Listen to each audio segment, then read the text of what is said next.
अभी लाओ। जी भाई, ये देखिए शबनम बाजी आई है कराची से। अरे वाह शबनम। आदाब बाजी। आदाब। कैसी हो भाई? घर वाले कैसे हैं? खैरियत से हैं सब? बिल्कुल ठीक है। और आप सबको सलाम कह रहे थे। वालेकुम सलाम। शबनम, आप बहुत खुशी के मौके पर आई हो। पता है आज क्या है? क्या है? आज हमारे प्यारे से बेटे इमरान की सालगिरह है। अरे वाह, ये तो वाकई बड़ी खुशी की बात है।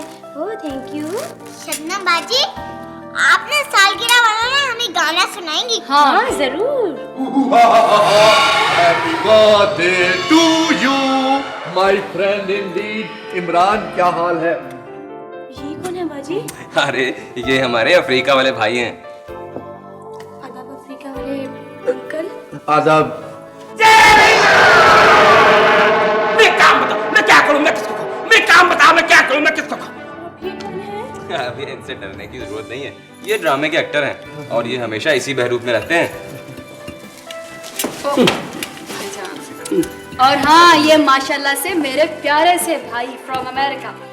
इनको तो आप जानती ही होंगी, चार्ली साहब, हमारे बच्चों के मामू और हमारी ज़ौजा मोहतरमा के भैया।